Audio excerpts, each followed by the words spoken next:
Hello everyone, welcome to अध्ययन अध्यापन। तो फ्रेंड्स, आज की इस वीडियो में हम लोग 13 मई का जो आपका एमपी टेट वर्ग 2 सेकेंड शिफ्ट का एग्ज़ाम हुआ था उसके एग्ज़ाम के एनालिसिस करेंगे और देखेंगे क्वेश्चन कहाँ कहाँ से पूछे गए थे। और अगर आप लोगों में से और भी किसी अभ्यर्थी को और भी क्वेश्चन पता हो तो कमेंट सेक्शन में जाकर उसे ज़रूर मेंशन करें ताकि आप ही के जैसे और अभ्यर्थियों की हेल्प हो सके। तो चलिए वीडियो को स्टार्ट करते हैं और यहाँ पर देखते हैं। और अगर वीडियो पसंद आए तो चैनल को सब्सक्राइब, वीडियो को लाइक करना मत भूलिएगा। तो यहाँ पर पहले क्वेश्चन की तरफ बढ़ें तो देखिए, पैवलॉव से क्वेश्चन लगातार पूछा जा रहा है, जीन पियाजे से, और जो शिक्षण प्रशिक्षण प्रक्रिया है उससे संबंधित आपके पेडागोजी से संबंधित क्वेश्चन पूछे जा रहे हैं। और अगर सब्जेक्टिव पेडागोजी की बात करें तो 8 से 10 क्वेश्चन उसमें रोज़ पूछे ही जा रहे हैं। तो यहाँ पर सबसे पहले हम लोग देखें तो पैवलॉव ने सीखने के अनुबंधन प्रतिक्रिया सिद्धांत का प्रतिपादन किस पर प्रयोग करके किया था। तो देखिए, यहाँ पर अगर बात करें तो क्वेश्चन ऑप्शन की तरफ बढ़ें तो खरगोश पे किया था, चूहे पे किया था, कुत्ते पे किया था या बिल्ली पे किया था। तो पावलव का सिद्धांत अगर आप लोगों ने पढ़ा होगा तो देखिए, आईपी पावलव मनोवैज्ञानिक को 1904 में कुत्ते की लार ग्रंथि बदलने पर नोबेल पुरस्कार से सम्मानित किया गया था और उस कुत्ते का प्रयोग इन्होंने अपने सिद्धांत में किया था। तो देखिए, यहाँ पर सही ऑप्शन के साथ हम जाएंगे ऑप्शन सी की तरफ। इसके साथ ही अगर नेक्स्ट क्वेश्चन की तरफ बढ़ें तो देखिए, असंगठित घर से आने वाला बच्चा सबसे अधिक कठिनाई का अनुभव करेगा, किन परिस्थितियों में करेगा। तो सुनिर्मित पाठों में, स्वतंत्र अध्ययन में, नियोजित निर्देश में या फिर अभ्यास पुस्तिकाओं में। तो वो कहाँ पर कठिनाइयों का सामना करेगा। तो देखिए, अगर इसके आंसर की बात करें तो ऑप्शन बी हो जाएगा। असंगठित घर से आने वाले बच्चों में अनुशासन व आत्मनिर्भरता जैसे गुणों का क्या होगा, अभाव पाया जाता है। अतः यह छात्र स्वतंत्र अध्ययन में समस्या का क्या करते हैं, अनुभव करते हैं। तो यहाँ पर B option is the correct answer. यहाँ पर स्वतंत्र अध्ययन में आप लोग जाएंगे। इसके बाद अगर नेक्स्ट क्वेश्चन की तरफ बढ़ें तो यहाँ पर देखिए, भारतीय पुनर्वास परिषद की स्थापना किस उद्देश्य के लिए हुई थी। तो दूरस्थ शिक्षा के लिए, पर्यावरण शिक्षा के लिए, दिव्यांगजन की शिक्षा के लिए या फिर उपयुक्त में से कोई नहीं। तो देखिए, अगर यहाँ पर मैं आंसर की बात करूँ तो आंसर सी होगा कि दिव्यांगजन शिक्षा के लिए इसकी स्थापना की गई थी। अगर इसी में अगर हम आगे एक क्वेश्चन की तरफ बढ़े, हो सकता है ये पूछा जाए, इंपॉर्टेंट लगा मुझे इसलिए मैंने यहाँ पर मेंशन किया है इसको। तो देखिए, अगर यहाँ पर क्वेश्चन की बात करें तो इन्होंने पूछा है कि जो राष्ट्रीय अस्थि विकलांग संस्थान है वो कहाँ स्थित है। इन्होंने स्थान का नाम पूछ दिया है। तो first option is the Dehradun, फिर मुंबई, फिर कोलकाता, फिर उसके बाद है सिकंदराबाद। तो यहाँ पर अगर आंसर की तरफ बढ़ें तो हम लोग कोलकाता के साथ जाएंगे। Answer will be C option. इसके बाद अगर नेक्स्ट क्वेश्चन की तरफ बढ़ें तो देखिए, कक्षा में परिचर्चा के दौरान एक शिक्षक प्रायः लड़कियों की तुलना में लड़कों पर अधिक ध्यान देता है, यह किसका उदाहरण है। और ना जाने कितने बार ये क्वेश्चन रिपीट होके आता है। इस टाइप के क्वेश्चन आपके टेट एग्जाम में देखने को मिलते ही हैं। तो देखिए, यहाँ पर ऑप्शन की तरफ बढ़ें तो जेंडर समरूपता बिल्कुल नहीं होगा, जेंडर पक्षपात, जेंडर पहचान, जेंडर संबद्धता, बिल्कुल यहाँ पर बी ऑप्शन के साथ जाएंगे। यहाँ पर जेंडर पक्षपात हो रहा है तो B option will be right answer. इसके आगे अगर हम बढ़ें तो देखिए, बुद्धि से क्वेश्चन आपके रोज़ पूछे जा रहे हैं। तो हावर्ड गार्डनर को बुद्धि के चैप्टर को अच्छे से पढ़ के जाए। इंटेलिजेंस से बहुत सारे क्वेश्चन रोज़ पूछे ही जा रहे हैं, आपके रेगुलर बेसिस पर क्वेश्चन पूछे जा रहे हैं, चाहे आपका शिफ्ट फर्स्ट हो या शिफ्ट सेकेंड हो। क्वेश्चन देखेंगे, निम्नलिखित में से बुद्धि की कौन सी श्रेणी हावर्ड गार्डनर द्वारा उनके बहुबुद्धि सिद्धांत में नहीं सुझाई गई है। यहाँ पर ध्यान देंगे, नहीं पूछा है। तो अगर इसके ऑप्शन की तरफ बढ़े तो गणितीय कौशल, संगीत कौशल, अंतर्वैयक्तिक कौशल, व्यावहारिक कौशल। अब देखिए, यहाँ पर सारे ही कौशल दिए गए हैं, कौन से कौशल नहीं दिए गए हैं। तो आंसर डी बिल्कुल व्यावहारिक कौशल के साथ हम लोग जाएंगे। ये नहीं दिया है इन्होंने, इसका सुझाव नहीं दिया है। अब अगर हम नेक्स्ट क्वेश्चन की तरफ बढ़ें तो बालक की विवेचना यानी जो उसका तर्क है, लॉजिक है, वो तार्किक नहीं है और यह अंतर्ज्ञान यानी अंतर्बोध पर आधारित है, ना कि व्यवस्थित तर्क पर। पियाजे के अनुसार संज्ञानात्मक विकास की यह अवस्था कहलाती है। तो कहे तो यहाँ पर आपके जो क्वेश्चन पूछे गए थे पियाजे से, वो संक्रियात्मक अवस्था, पूर्व क्रियात्मक अवस्था से पूछा गया था।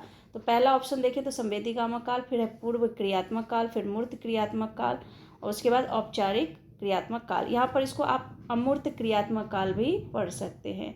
तो इस तरह से दे देता है ऑप्शन में, तो कंफ्यूज नहीं होना है। तो बिल्कुल यहाँ पर ऑप्शन क्या हो जाएगा, बी हो जाएगा। ठीक है, अगर आप लोगों ने पियाजे की थ्योरी नहीं पढ़ी है तो मैंने कम्युनिटी में पोस्ट डाला हुआ है, आप जा करके वीडियो को क्लिक करेंगे और सारी चीज़ें डिटेल में है, उससे बाहर कुछ नहीं पूछेगा। इसके बाद अगर बात करें, देखिए डिस्कैलकुलिया से संबंधित क्वेश्चन पूछा ही जाता है, चाहे आपके अधिगम विकार चाहे कोई भी हो। चाहे आपका अफेजिया हो, डिस्प्रैक्सिया हो, ये इन्हीं सब से पूछा ही जाता है। तो देखिए डिसकैल्कुलिया बेसिकली गणितीय विकार होती है। और इसके बाद अगर मैं और भी अधिगम विकार की बात करूँ तो डिस्ग्राफिया लेखन संबंधी होता है, डिसलेक्सिया पठन संबंधी विकार होता है। इसके बाद डिसफेजिया बोलने संबंधी विकार है। और इसके बाद डिस्प्रैक्सिया की बात करें तो ये एक प्रकार का मानसिक विकार है। ठीक है, तो इसको थोड़ा सा आप लोग पढ़ लेंगे। आते हैं पार्ट बी में। WBC का जीवन काल कितने दिन का होता है? तो 25 दिन का। इसके बाद आपसे पूछा गया कि सर्वग्राही रक्त समूह, देखिए सर्वदाता और सर्वग्राही में आप कंफ्यूज नहीं होंगे। सर्वग्राही मतलब ये सबको दे सकता है, ठीक है। सर्वदाता सर्व से ले सकता है और ये सर्वदाता है। यहाँ पर ओ ग्रुप यहाँ पर बिल्कुल आएगा, ओ रक्त समूह। तो सर्वदाता और सर्वग्राही में कंफ्यूज नहीं होना है, इसलिए मैंने यहाँ पर सर्वदाता को मेंशन किया है ताकि आप लोग कंफ्यूज ना हो। इसके बाद देखिए अगर नेक्स्ट क्वेश्चन की तरफ बढ़े तो भोजन में उपस्थित जो शर्करा को माल्टेज में बदलता है वो कौन बदलता है? तो टाइलिन। इसके बाद नेक्स्ट क्वेश्चन की तरफ बढ़े तो सर्वप्रथम कोशिका का पता किसने लगाया था? तो रॉबर्ट हुक ने। ये एक बार और पूछा गया था, क्वेश्चन पूछा ही जाता है। मानव शरीर में हड्डियों की संख्या कितनी है? तो बहुत सिंपल, 206। ये आप लोग आसानी से बता पाएंगे। आधुनिक आवर्त नियम का प्रतिपादन किसने किया था? तो मेंडलीफ ने किया था। इसके बाद अगर नेक्स्ट क्वेश्चन की बात करें तो देखिए मानव में गुणसूत्रों की संख्या कितनी होती है? तो 23 जोड़ी का एक होता है, तो 23 + 23 46 हो गया। यहाँ पर अगर आपके इस तरह से गुणसूत्रों से क्वेश्चन पूछा गया था। इसके बाद अगर बात करें यहाँ पर तो शरीर में रुधिर यानी ब्लड की जो मात्रा है वो कितनी होती है? तो 5.5 लीटर। इसके बाद अगर आगे की क्वेश्चन की बात करें तो कोशिका का नियंत्रण केंद्र किसे कहते हैं? तो न्यूक्लियस, जिसे हम केंद्रक भी कहते हैं। साउंड की पिच किस पर निर्भर करती है? तो आवृत्ति पर निर्भर करती है। इसके बाद अगर आगे की तरफ बढ़े तो बल आघूर्ण की इकाई क्या होगी? तो न्यूटन मीटर। इसके बाद नेक्स्ट क्वेश्चन की तरफ बढ़े तो देखिए पानी से हाइड्रोजन को कौन सी क्रिया के द्वारा अलग करते हैं? तो विद्युत अपघटन। इसके बाद आगे की तरफ बढ़े, क्वेश्चन क्या दिया गया था? कोशिका झिल्ली के अंदर क्या भरा रहता है? तो साइटोप्लाज्म। इसके बाद आगे क्वेश्चन देखेंगे तो देखिए कितने ताप पर जल का घनत्व जो है वो अधिकतम होता है? तो 4 डिग्री सेल्सियस। इसके बाद नेक्स्ट क्वेश्चन की तरफ बढ़े तो अवतल लेंस में इमेज कैसा बनेगा? वास्तविक, आभासी और सीधे। इसी तरह से आप लोग और भी अच्छे से इसको करके जाए, उत्तल लेंस का पढ़कर जाए। टूथपेस्ट कैसा होता है? तो क्षारीय होता है। अपारदर्शी वस्तुओं से प्रकाश डैश हो जाएगा, क्या हो जाएगा? पार नहीं जाएगा। ठीक है। इसके बाद अगर नेक्स्ट क्वेश्चन की बात करें तो प्रयोगशाला थर्मामीटर की रेंज कितनी होगी? ये आपका दोबारा से क्वेश्चन पूछा गया है, 10 से 110 डिग्री सेल्सियस। एल्किन का सूत्र भी दोबारा पूछा गया था, CnH2n। बिल्कुल अच्छे से देख सकते हैं आप लोग, कई क्वेश्चन रिपीट होते रहते हैं। 1 बीघा कितने हेक्टेयर के बराबर होता है? तो 0.2529। यहाँ पर अगर बेग कैसी राशि है? तो सदिश राशि है। आप लोग अदिश राशि के बारे में भी पढ़ के जाएंगे।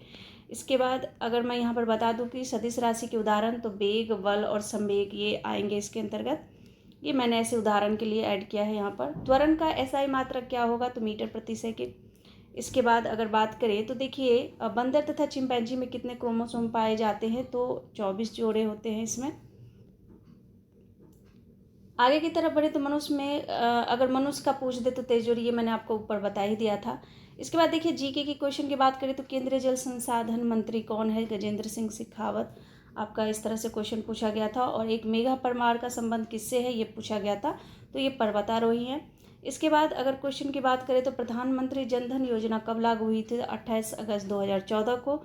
इसके बाद अगर थोड़े से क्वेश्चन हिंदी की देखें तो हिंदी में आपका अवसर का लाभ, आपका इसमें गद्यांश, पद्यांश, समास इन सब से क्वेश्चन पूछा जा रहा है। अवसर का लाभ उठाना मुहावरे का क्या अर्थ होगा? तो बहती गंगा में हाथ धोना। या फिर आपका ऐसे भी दे सकता है, बहती गंगा में हाथ धोना तो अवसर का लाभ उठाना, ऐसे उल्टा करके भी दे सकता है। इसके बाद देखिए जगन्नाथ किस संधि का उदाहरण है? तो बिल्कुल व्यंजन संधि का उदाहरण है। और अगर हम इसका संधि विच्छेद करें तो जगत जमानाथ होगा। इसके बाद अगर आगे बढ़े तो गुरु के समीप रहकर अध्ययन करने वाले के लिए एक शब्द, तो अंतेवासी यहाँ पर बिल्कुल सही ऑप्शन हो जाएगा। जंगल का विलोम शब्द पूछा था तो बिल्कुल स्थावर में आता है, ये बिल्कुल सही हो जाएगा। इसके बाद नेक्स्ट क्वेश्चन देखिए तो बादल का पर्यायवाची शब्द नहीं है तो यदि, तो बादल का पर्यायवाची क्या होगा? बादल का पर्यायवाची होगा पयोधर नीरद। ये इस तरह से इसके आंसर हो जाएंगे। देखिए जनरल इंग्लिश की बात करूँ यहाँ पर तो 1 word substitution, synonyms, antonyms, active, passive, voice और एडजेक्टिव से क्वेश्चन आपके पूछे जा रहे हैं, तो इन सबको थोड़ा सा अच्छे से पढ़ कर जाएं। तो फ्रेंड्स आज के वीडियो में बस इतना ही, मिलती हूँ नेक्स्ट वीडियो में। तब तक के लिए thank you and thanks for watching.